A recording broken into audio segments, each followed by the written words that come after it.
नमस्कार, मी स्वप्नील पाटील आणि आपण वाचतोय रवींद्र ठाकूर लिखित धर्मयुद्ध ही कर्णाच्या जीवनावर आधारित कादंबरी.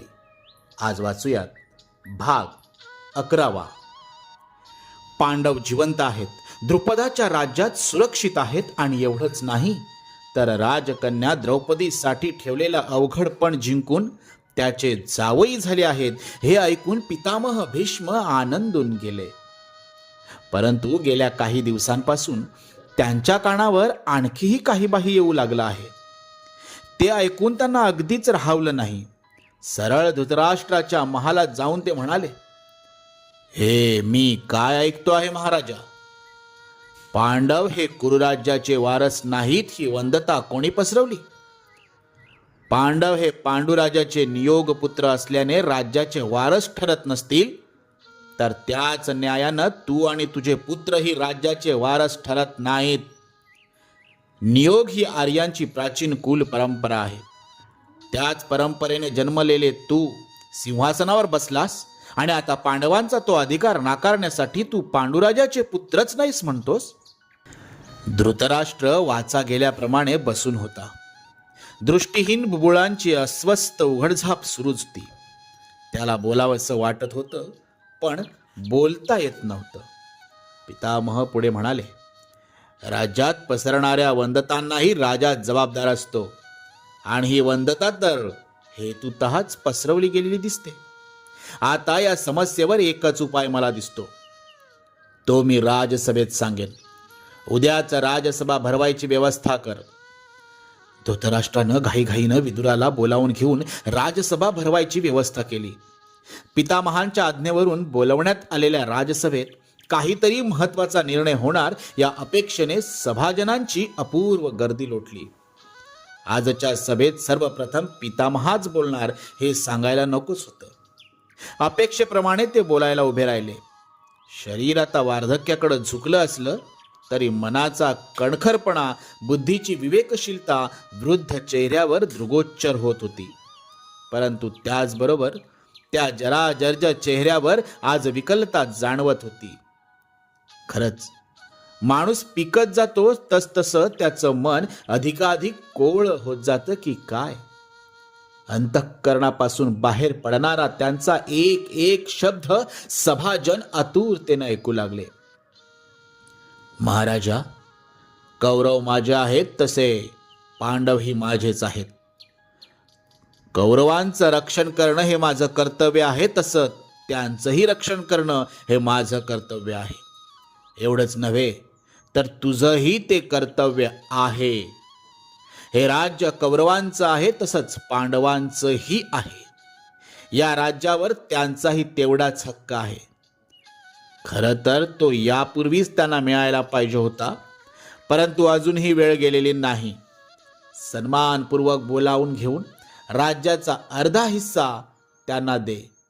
त्यातच सर्वांचं कल्याण आहे आणि प्रजाजनांचीही तीच इच्छा आहे.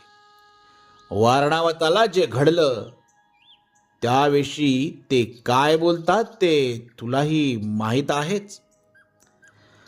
बोलायला उत्सुक असलेल्या दुर्योधनाला उद्देशून आणि किंचित आवाज चढवून ते म्हणाले, लोक दूषणं देत आहेत ती तुला, पुरोचनाला नव्हे.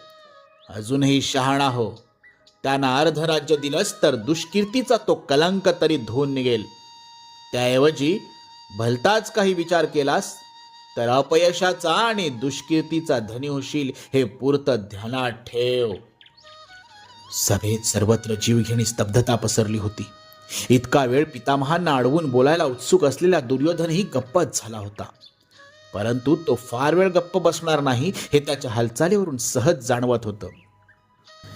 पितामहांचं बोलून झालं की द्रोणाचार्यांनी बोलायचं ही सभेची आजवर चालत आलेली रीत पाहता सभाजनांचे डोळे साहजिकच द्रोणाचार्यांकडे ओढले गेले. आपला काय सल्ला आहे आचार्य? महाराजा म्हणाला. द्रोणाचार्य म्हणाले, भीष्मांनी व्यक्त केलेल्या विचारांशी मी सहमत आहे. दूत पाठवून पांडवांना बोलावून घ्या. राजकन्या द्रौपदीशी विवाह झाल्याबद्दल आनंद व्यक्त करणारा संदेश पाठवा. राजा द्रुपदाचाही आहेर देऊन सन्मान करा आणि ते इथं आल्यावर कुठलाही भेदभाव न करता त्यांना सन्मानानं वागवा. हाच आर्य धर्म आहे महाराजा. वा वा वा वा, काय पण सल्ला आहे, दुर्योधन म्हणाला. कुरु राज्याचे आधारस्तंभ राज्याची विभागणी करण्याचा चांगला हिताचा सल्ला देत आहेत. दुर्योधनाने केलेला आरोप द्रोणाचार्यांना मुळीच सहन झाला नाही. ते म्हणाले, आम्ही चुकीचा सल्ला देत आहोत असं तुला वाटत असेल तर काय न्याय्य ठरेल ते तूच सांग, नाहीतर त्यांच्याविषयी तुला द्वेष वाटतो हे मान्य कर. महाराज, द्रोणाचार्यांनी दिलेलं आव्हान स्वीकारून दुर्योधन म्हणाला, कुरुराज्याचे उत्तराधिकारी तुम्हीच आहात. ते तुम्हालाच मिळालं पाहिजे. ते शक्य नसेल तर तुमच्या नंतर ते तुमच्या वंशजांना मिळालं पाहिजे. तेच न्याय्य ठरेल. मग काय व्हायचं असेल ते हो. आणि द्रोणाचार्यांकडे पूर्ण दुर्लक्ष करून कर्णाला उद्देशून तो म्हणाला, तुला काय वाटतं अंगराजा? कर्ण म्हणाला, कुरुराज्यात ज्यांना धनवैभव मानसन्मान सारं काही मिळालं त्यांनीच असा सल्ला द्यावा यासारखी आश्चर्याची आणि खेदाची गोष्ट नाही. महाराजांनी अशा सल्लागारांचं जरूर ऐकून घ्यावं, परंतु अंतिम निर्णय मात्र स्वतःच घ्यावा. आपल्या बलशाली राज्याची विभागणी करणं योग्य ठरेल की अयोग्य याचाही त्यांनी विचार करावा. कोणत्याही परिस्थितीत राज्याची विभागणी हितावह ठरणार नाही असंच मला वाटतं. द्रोणाचार्यांच्या अंगाचा आणखीच भडका उडाला. कर्णाचा रोख लक्षात येताच एकदम संतापून ते म्हणाले, दुष्ट माणसा, महाराजाला चुकीचा सल्ला देऊ नकोस.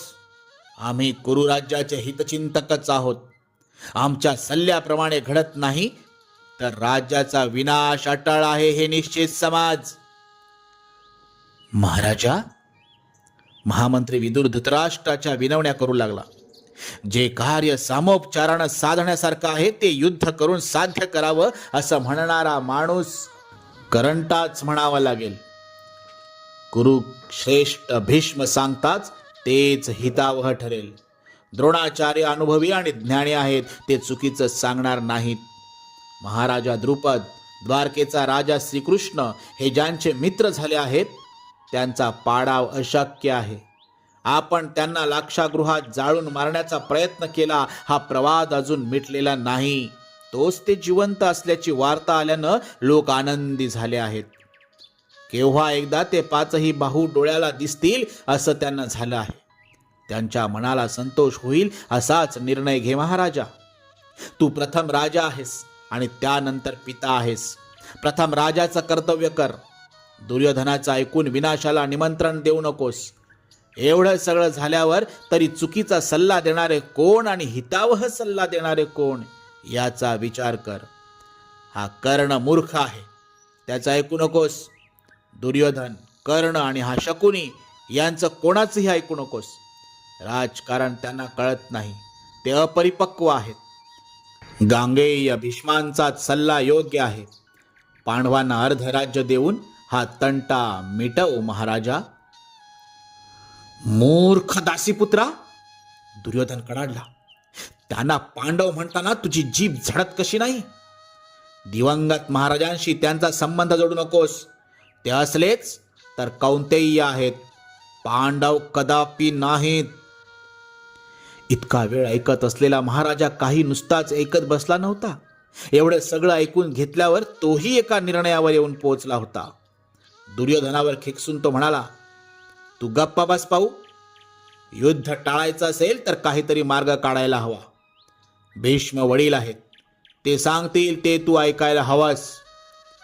दुर्योधन चडपडत गप्पा बसला. महाराजानं घेतलेल्या निर्णयानं सभाजन संतुष्ट झाले खरे, परंतु त्याची बुद्धी स्थिर राहील याची खात्री नव्हतीच. तरी विदुर म्हणालाच, महाराजा, वयाच्या 100 वर्षापर्यंत तुझी बुद्धी अशीच स्थिर राहो.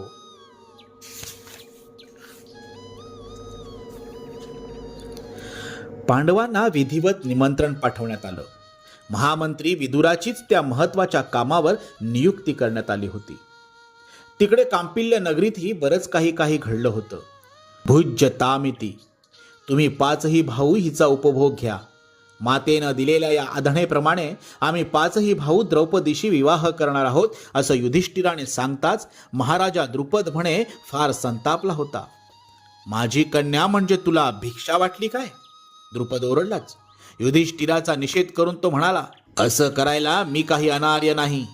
त्यावर युधिष्ठिर म्हणाला, तू ज्यांच्यावर राज्य करतोस त्या अनार्य जमातींमध्येही ही रीत अस्तित्वात आहे. अनार्यांच्या कितीतरी चालीरीती आर्यांनी स्वीकारल्या आहेत. आणि बहुपतिकत्वांचंच म्हणशील तर आर्य जमाती सप्त सिंधूंच्या पलीकडे राहत होत्या तेव्हा त्यांच्यात बहुपतिकत्वाची रीत होतीच. असे अनेक विवाह यापूर्वी झाले आहेत. जटिलेनं 7 ऋषींशी विवाह केला होता. कण्व ऋषींची कन्या वाक्षी हिनं 10 तपस्वी भावांशी विवाह केला होता. अशी कितीतरी उदाहरणं त्यानं सांगितली तेव्हा कुठं म्हणे महाराजा द्रुपद युधिष्ठिराच्या विचारांशी सहमत झाला. द्रौपदीला विचारायची गरजच पडली नाही. तिची संमती गृहीतच धरली गेली. स्वयंवर पाड पडलं होतंच. आता विधिवत विवाह सोहळाही संपन्न झाला. त्या निमित्तानं द्रुपदानं आणि श्रीकृष्णानं पुन्हा अनेक राजे महाराज गोळा केले. स्वतः श्रीकृष्ण, त्याचा मोठा भाऊ बलराम, सेनापती कृतवर्मा, युयुधान, सात्यकी यांच्यासह कांपिल्य नगरीतच थांबले होते. कुंतीची भेट घेऊन विदुरानं तिला सगळा वृत्तांत सांगितला. मुलांसह हस्तिनापुरात यायचं म्हणताच तिला फार भीती वाटू लागली. परंतु विदुरावर भिस्त टाकून तिनं यायचं मान्य केलं. स्वतः श्रीकृष्णही त्यांच्यासोबत असणार होताच. आत्याची मुलं म्हणून श्रीकृष्णाला त्यांच्या हिताची काळजी वाहणं गरजेचं वाटत होतं. हस्तिनापूरच्या राजमहालात पांडवांचं सपत्नीक भव्य स्वागत करण्यात आलं. कित्येक लोक त्यांच्या स्वागतासाठी थेट नगर सीमेपर्यंत गेले होते. नववधूला पाहण्यासाठी स्त्रियांचीही मोठीच गर्दी लोटली. नगरात जिकडे तिकडे नववधूच्या रूपागुणांचे तोंड भरभरून वाखाणणी झाली. 5ही भावांच्या भाग्याचा अनेकांना हेवा वाटला. राजवाड्यात एकीकडे आनंद आणि उत्साह ओसंडत होता तर त्याच वेळी दुसरीकडे दुःखाचे उसासे बाहेर पडत होते. दुर्योधन, दुःशासन, शकुनी किंवा कर्ण यापैकी कोणीही त्यांच्या स्वागतासाठी गेलं नव्हतं की त्यांची भेट घेऊ इच्छित नव्हतं. आपल्या मुलाचं वागणं ध्यानात घेऊन मग महाराजा धृतराष्ट्रानंच पुढाकार घेतला. दूत पाठवून युधिष्ठिराला बोलावून घेतलं. त्याला मायेनं जवळ घेत तो म्हणाला, पुत्र युधिष्ठिर, तुझा पिता पांडुराजा याच्या पराक्रमामुळेच आपलं हे कुरुजांगल राज्य एवढ्या वैभवाप्रत गेलं आहे. पण तुला एक सांगू, मोठा भाऊ म्हणून तो मला फार मान देत असे. अगदी माझ्या सल्ल्याशिवाय तो काहीही करत नसे.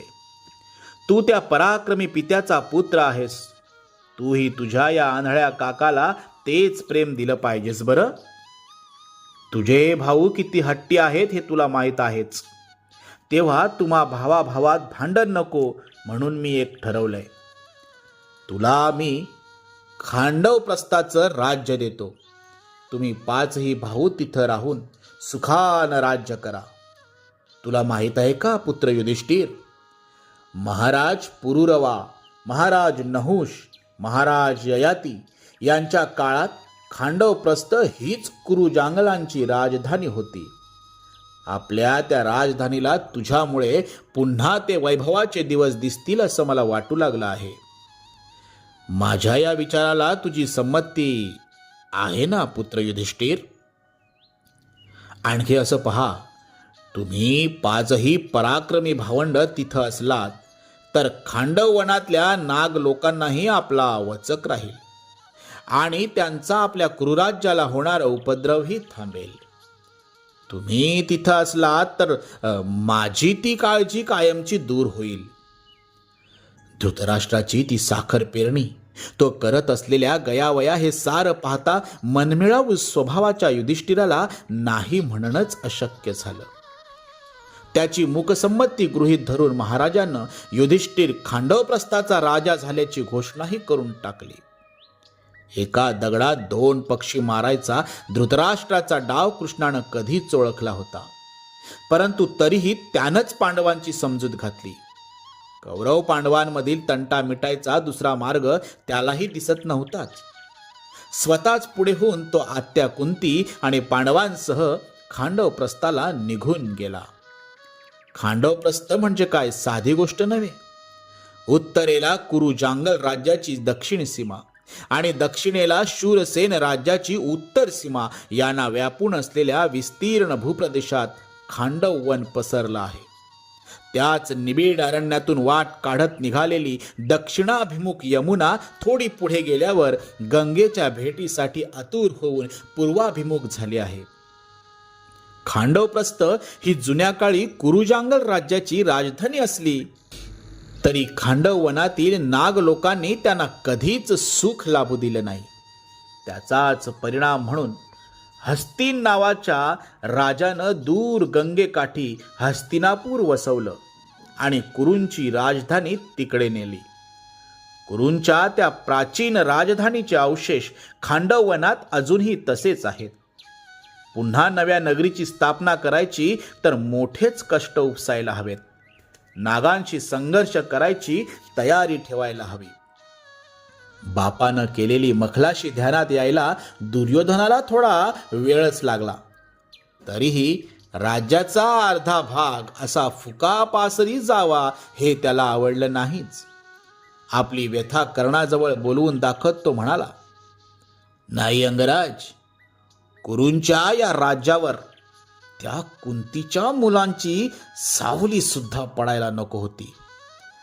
पितामह आणि हा कपटी विदुर यांच्यामुळे महाराजांना हा अप्रिय निर्णय घ्यावा लागला. थोडं थांबा म्हणावं. कुरुराज्याचा उद्याचा अधिपती मीच आहे. त्या दिवशी त्या युधिष्ठिराचं सिंहासन खाली खेचल्याशिवाय मी स्वस्थ बसणार नाही. पण त्यावेळी तुझी मदत मिळेल ना मला अंगराज? कर्ण म्हणाला, तुझ्या मनात ही शंका आलीच कशी युवराज? मृत्यूच्या दारात सुद्धा कर्ण तुझ्या सोबत आहे हे निश्चित समज.